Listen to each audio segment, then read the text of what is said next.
Line. DeWittDailyNews.com is the area's leading local news source 24 hours a day, 7 days a week. Get the latest local news, obituaries, police blotter, weather forecast, and more with no paywall. Head to DeWittDailyNews.com to get the local information you need to know. Netflix buffering, YouTube spinning, devices not connecting, Zoom calls dropping. It's frustrating. Let's end your frustration by signing up for fiber internet in Clinton. Click the Connexus icon at DeWittDailyNews.com. From the newsroom of the Hart Media Group and DeWittDailyNews.com, I'm Ben Hubbard with this expanded morning newscast.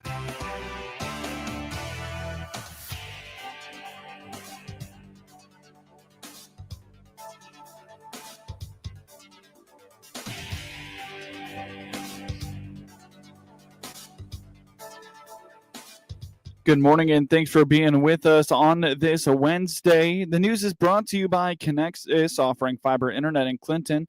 Click their icon on DeWittDailyNews.com to find out more, as well as Bob Chevy Buick in Clinton, your Silverado headquarters. The Clinton City Council Tuesday night received an update on the planning for next July's America 250th celebration in Clinton. Kenny Atchison and Jessica Allens, in separate updates, noted the committee continues to move forward with plans for the celebration on the 4th of July. Atchison has been exploring a time capsule for the celebration. I was thinking about an area we could have with the EMT, the fire, and the police. And I'm not sure what the biggest flag is we have in town, but I was looking into some really big flags, like 20 by 30, see if we could possibly get some fire trucks to hold it up for the event. And then one of the people I went around to try to get donations was wondering if the city covers the fireworks this year or next year. Because he was wanting to, he said he usually donates to that, but he rolled the money over to that if the city, if he thought that was the case. And then last thing I was thinking was doing a time capsule. There was only one left that was really big this morning when I was looking them up at a good price, so I went ahead and bought it. But I was wanting to know if we could possibly put it on the square. If not, maybe out at the homestead. It's a 200-year capsule, 20-inch by 6-inch by 6-inch. Give us some thought, and I can get back with you. Yeah, we got plenty of time to think about it. Yeah. Holland is spearheading the Downtown Merchants Association, which has formed, and they are working on some activities on the square as well. Bobby Kreitler is calling on service organizations to reach out to be a part of the 250th celebration. Our planning meetings will be held on the first Monday of each month at 6:30 in City Hall, so up in this room, and that will begin on December 1st, and we'll try to do that monthly up until July 4th. We want to carry those forward so we keep those volunteers intact, but we do welcome all community members to attend, and we look forward to collaborating with those community members as well as local businesses and the city to make these events a success. I'll throw in also, if there are local service organizations, groups like that, 4-H Scouts, we want Rotary, anything like that out there. If you want to help out, be part of it, many hands make light work. There's several stations, several events that are going to be going on. You know, one group pops up, says, hey, I'll take care of that. It makes the event run so much easier. So if anybody knows of groups that are looking for stuff to do for that, reach out to us. Yeah, we'll get you going on something. Or if you got an idea, hey, our group does this, we got all the stuff to do it. There's a whole square we're looking to fill up with activities for that weekend. So great. We're ready to roll. Additionally, Police Chief Ben Lowers recognized one of his officers for their life-saving alertness of a DeWitt County Corrections officer from a drug-induced incident in October. What I'm about to describe and the circumstances about it make me extremely proud of not only our department, but our profession. And it's an example of the hidden dangers and risks that our staff and all first responders are subjected to on a more than we want to know frequent basis. And anyways, fortunately, this one has a very positive outcome. and I think worthy of recognition. So if I could ask Officer Tyler Tippett to come forward, and DeWitt County Sheriff's Office Corrections Officer Kaylin Burton to come forward, please. This is a letter of recognition regarding a medical response. And again, part of my introduction, I guess, this kind of defines the brotherhood and sisterhood that our emergency services and why we have that. On October 12th, 2025 at approximately 7:30 p.m., you were present at the DeWitt County Jail engaged in booking procedures of a recent arrestee with a known history of drug abuse. During this process, DeWitt County Sheriff's Corrections Officer Kaylin Burton conducted an inventory of the arrestee's personal property. After completing an inventory of the arrestee's personal belongings, CO Burton began to appear pale in color, became nauseous, and complained of the immediate onset of a severe headache before becoming sick and vomiting. Concerned with exposure to an unidentified dangerous substance and possible drug-induced overdose, you retrieved your medical kit from your patrol car and met with CO Burton in the jail's medical room. Upon arrival, you observed CO Burton to be standing in the center of the room in a lethargic state. Based on your training and experience, you formed the opinion that CO Burton may be experiencing a drug-induced overdose. After sitting her down in a nearby chair while searching to retrieve Narcan, at one point, CO Burton attempted to stand up and fell, striking the back of her head on the floor. You knelt beside her and placed a hand under her head to protect her from further injury and ordered assisting CO Caskey to retrieve Narcan. During this time, CO Burton was crying in a seeming panic attack and appeared to be hyperventilating. CO Caskey retrieved a box of Narcan, and you ultimately administered 2 doses of Narcan into CO Burton's nasal pathway over the course of approximately 30 seconds. Within minutes, CO Burton's panic-like symptoms began to cease, and she was ultimately transported to Warner Hospital emergency room via ambulance. Appropriate notifications of command personnel were made, and at CO Burton's request, you contacted her family to advise them of the situation. CO Burton was treated and later released from Warner Hospital. While investigation into the specific cause or source of this drug exposure overdose-like situation remains inconclusive, your quick assessment of the situation, knowledge, training, and swift action, coupled with your calm demeanor, undoubtedly resulted in a more positive outcome for Correctional Officer Burton. Your professionalism and heroic actions are commendable and in the highest tradition of the Clinton Police Department and the law enforcement profession. Keep up the great work.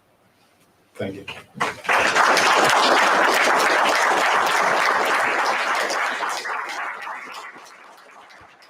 You can check out the Chief's presentation in its entirety today at DeWittDailyNews.com, the DeWittDailyNews.com Facebook page, and the WHOW Instagram and YouTube channels. Commissioner Kenny Buchanan also noted the final brush pickup of the year is this month, and with more and more leaves starting to fall from community trees, the leaf vacs will be out in full force very soon. He reminded not to combine leaves and brush in the same piles and to keep leaves off city streets. Coming up shortly on this expanded newscast, Warner Library Neighborhood Care Center teaming up to help SNAP beneficiaries.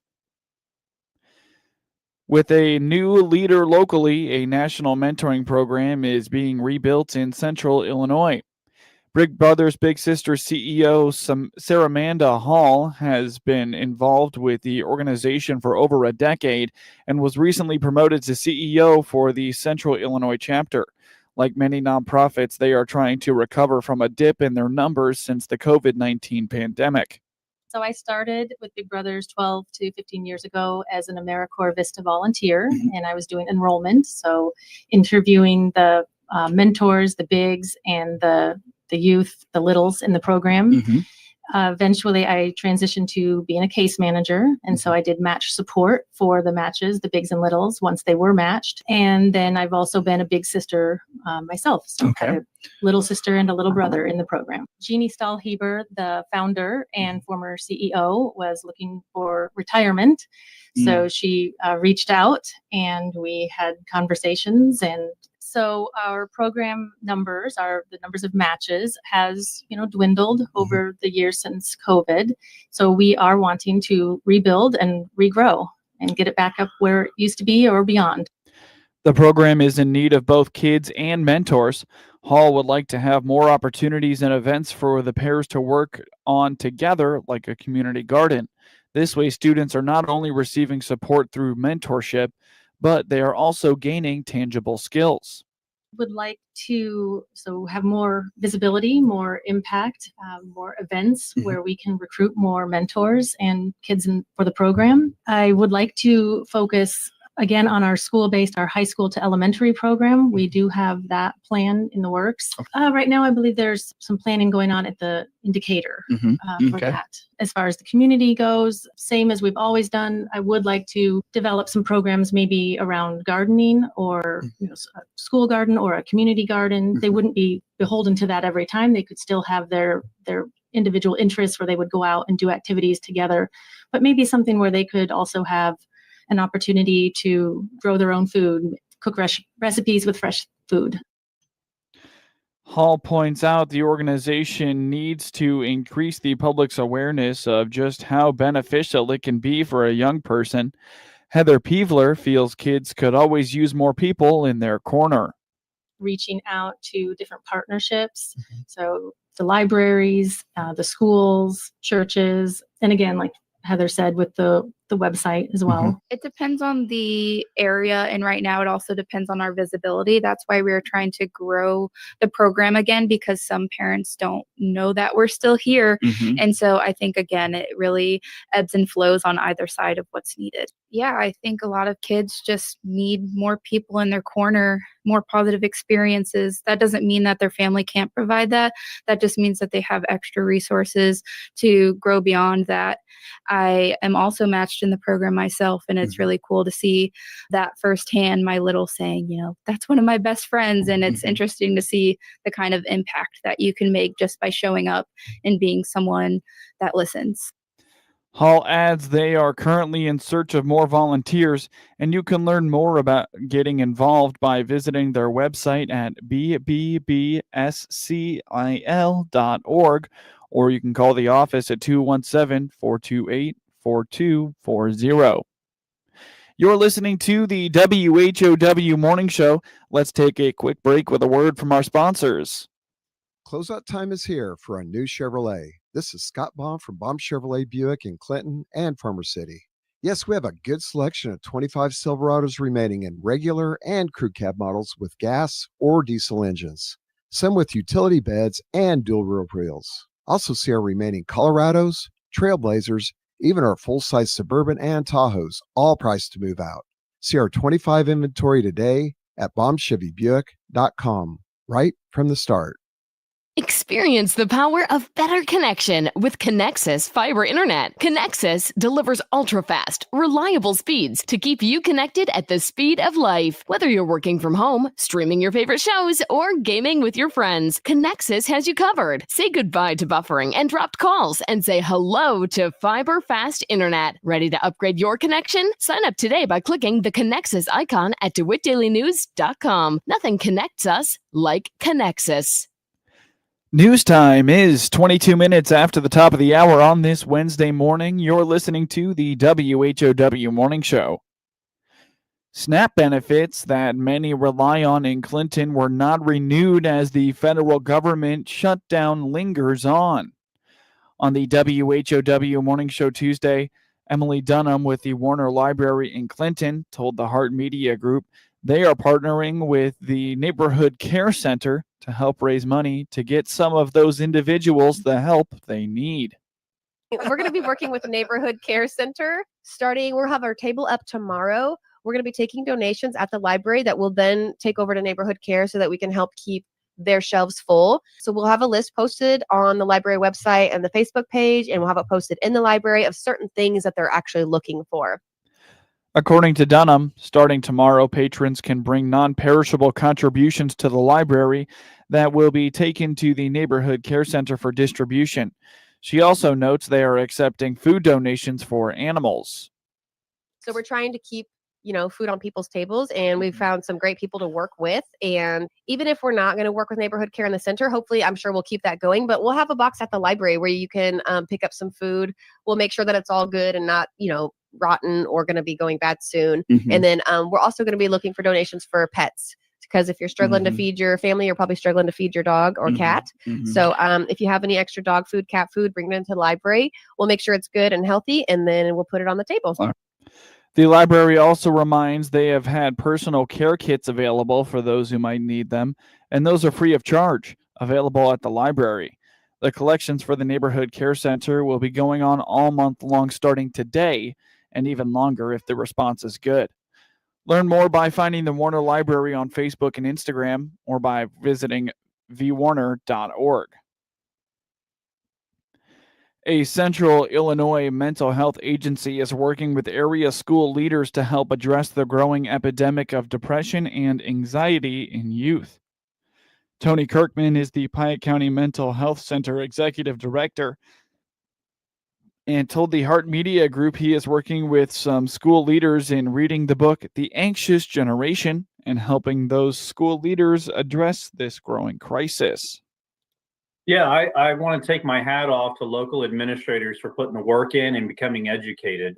You know, having an informed decision is so vitally important, especially when dealing with the future leaders of our generation. So the anxious generation, taking a look at the emerging mental health needs, specifically on anxiety and depression, as they continue to climb with our younger people. And we can see that there is a direct correlation with the onset of social media and cell phone usage. And so while my good sociologists and psychology professors would say correlation does not mean causation, we do want to be taking a look at are we doing a good enough job protecting the developing brain and social development health of our youth? And so really the anxious generation looks at it this way and says parents are overly protective of physical factors and grossly underprotected in the digital world.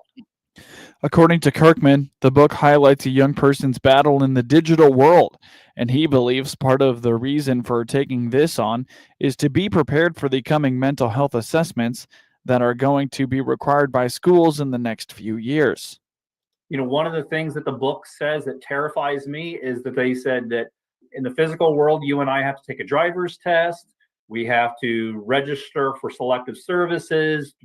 We have to register to vote. We have to turn 21 to consume alcohol. But when we get online, everybody is exactly the same age, which is terrifying to me. So kudos to the administrators for looking at ways that they can address mental health. And I think a lot of these administrators are probably doing this as well because starting in the 26-27 school year, most of these schools are going to be required by law to do a mental health checklist for all 3rd through 12th grade students. So I think they're trying to say why we are doing assessments, we need to start looking at solutions too, which is very wise on their part. Kirkman believes there are practical takeaways from the book for educators to consider. Most revolve around allowing young people to tap into their creativity.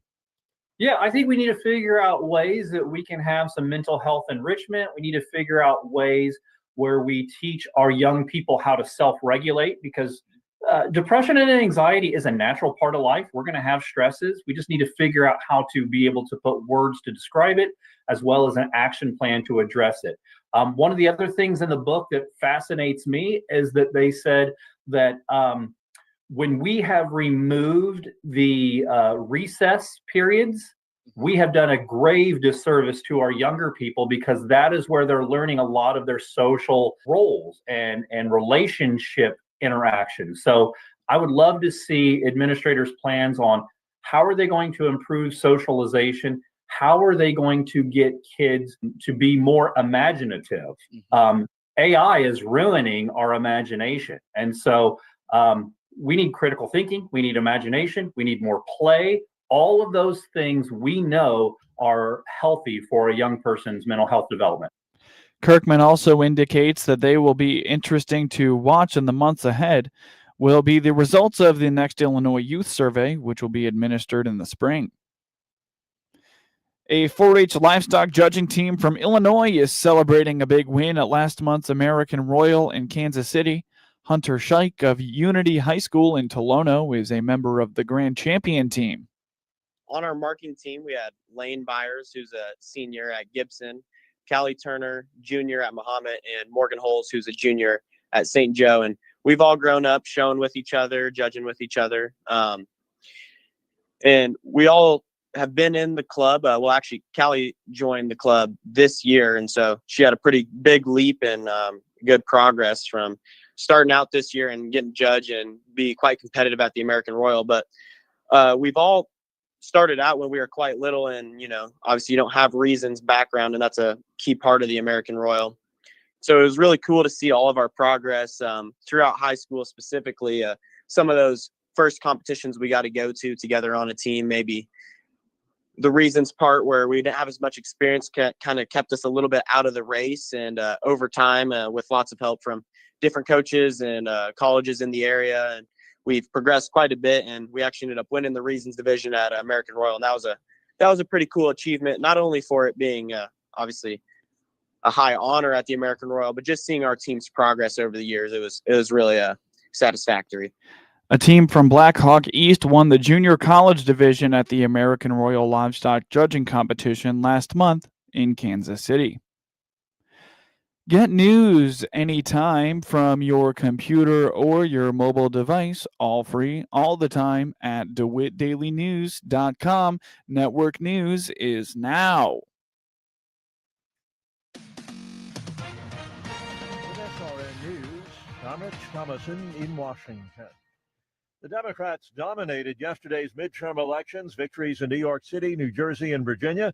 In New York, Democrat Socialist Zohran Mamdani won the mayor's race. In blue state New Jersey, voters